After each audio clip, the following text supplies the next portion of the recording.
जिसका नाम है झारखंड सूक्ष्म लघु एवं मध्यम उद्यम ब्रैकेट में विशेष छूट विधेयक 2025 के संबंध में। प्रस्ताव संख्या 2 कार्मिक विभाग से झारखंड सचिवालय सेवा अंतर्गत सहायक प्रशाखा पदाधिकारी की कोटि से प्रशाखा पदाधिकारी के पद पर प्रोन्नति से संबंधित झारखंड सचिवालय सेवा नियमावली 2010 में प्रावधानित सीमित प्रतियोगिता परीक्षा से संबंधित प्रावधान को एक वार्य सुविधा के रूप में शिथिल करने के संबंध में।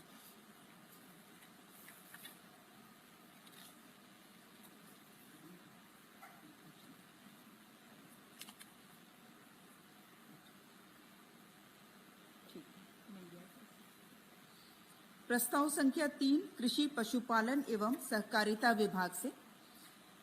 माननीय झारखंड उच्च न्यायालय रांची द्वारा पारित न्यायादेश के अनुपालन में कुल 6 कर्मियों की सेवा संपुष्टि नियमितीकरण करने की स्वीकृति के संबंध में।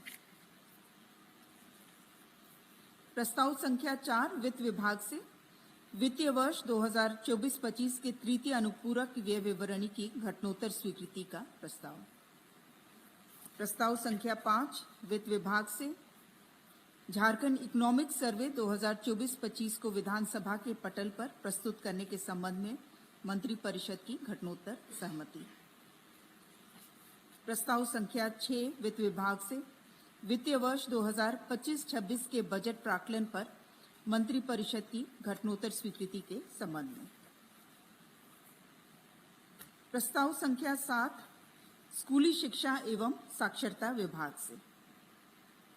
माननीय सर्वोच्च न्यायालय द्वारा पारित अंतरिम न्यायादेश के आलोक में विभिन्न प्रकार के दिव्यांग बच्चों को शिक्षा की समुचित व्यवस्था प्रदान करने के निमित्त राज्य के प्रारंभिक विद्यालयों में इंटरमीडिएट स्तरीय विशेष प्रशिक्षित सहायक आचार्य के 2399 पद एवं स्नातक स्तरीय विशेष प्रशिक्षित सहायक आचार्य के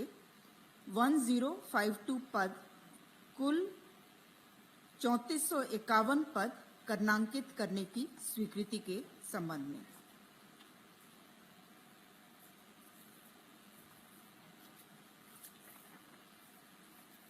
प्रस्ताव संख्या 8 विधि विभाग से,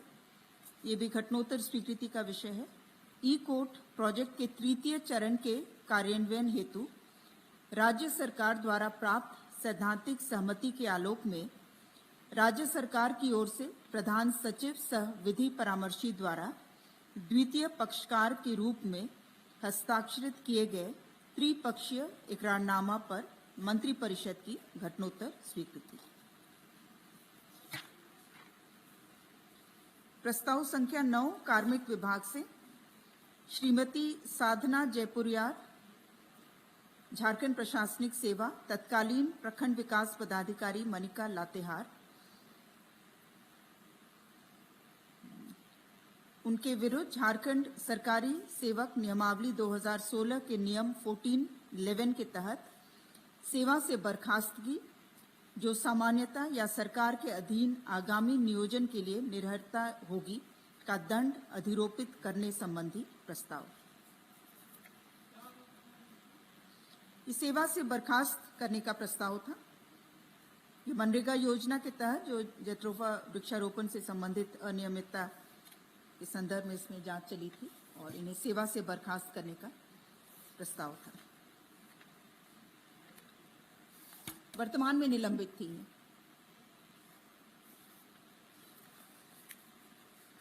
प्रस्ताव संख्या 10 वित्त विभाग से प्रधान महालेखाकार कार्यालय झारखंड रांची में राज्य कर्मियों से संबंधित कार्यों हेतु जारी डिजिटलीकरण प्रक्रिया के क्रम में द्वितीय चरण के रूप में 50,03,700 रुपये मात्र की वित्तीय सहायता की स्वीकृति के संबंध में। प्रस्ताव संख्या 11 स्वास्थ्य विभाग से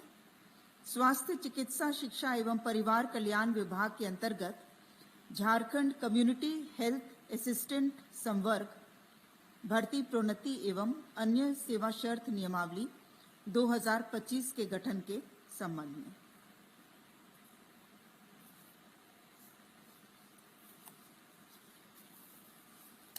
प्रस्ताव संख्या 12 जल संसाधन विभाग से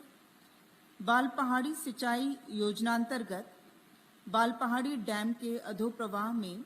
राज्य सरकार द्वारा बालपहाड़ी बराज के निर्माण के प्रस्ताव पर सैद्धांतिक सहमति के संबंध में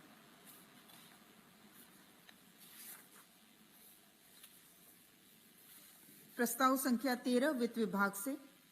छठे पुनरीक्षित वेतनमान के परिप्रेक्ष्य में दिनांक 1/1/2006 के पूर्व से पदस्थापित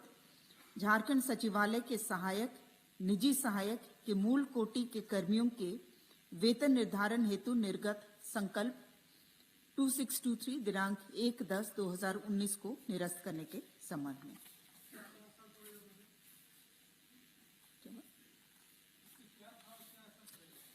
इसके तहत इनका वेतन निर्धारण किया गया था, तो उसमें कुछ त्रुटि जो है वो परिलक्षित हुई है, तो उसे विलोपित किया जा रहा है। प्रस्ताव संख्या 14 गृह विभाग से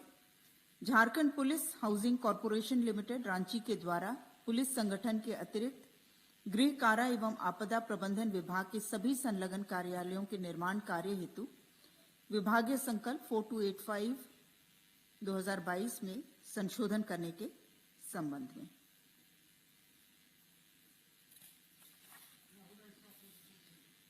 वर्तमान में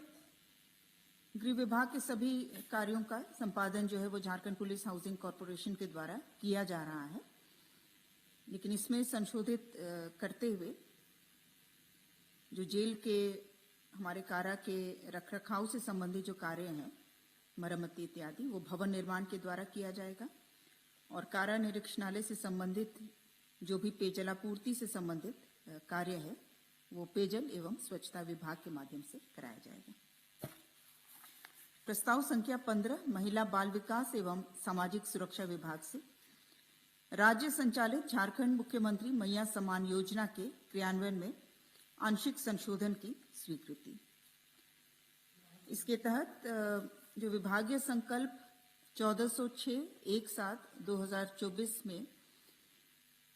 कंडिका 3/7 में प्रावधान है कि आवेदिका का आधार लिंक्ड सिंगल बैंक खाता हो।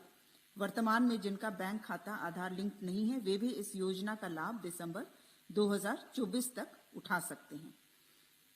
ये कंडिका था, इसे संशोधित करते हुए जो लाभ दिसंबर 2024 तक के लिए अवधि था उसे संशोधित करते हुए माह मार्च 2025 तक योजना के तहत उन्हें आर्थिक सहायता राशि दी जाएगी, आवेदिका का यदि आधार लिंक्ड सिंगल बैंक खाता ना भी हो। लेकिन मार्च 2025 के पश्चात लाभुकों को केवल आधार लिंक्ड सिंगल बैंक खाता के माध्यम से ही आर्थिक सहायता राशि का भुगतान किया जाएगा। प्रस्ताव संख्या 16 जल संसाधन विभाग से निर्माण कार्य श्रेणी में दिनांक 18/7/2022 से प्रभावी जीएसटी दर 12% के स्थान पर 18% की वृद्धि के परिप्रेक्ष्य में जल संसाधन विभाग अंतर्गत कार्य संविदाओं में संबंधित भुगतान अंतरराशि देयता के संबंध में। धन्यवाद।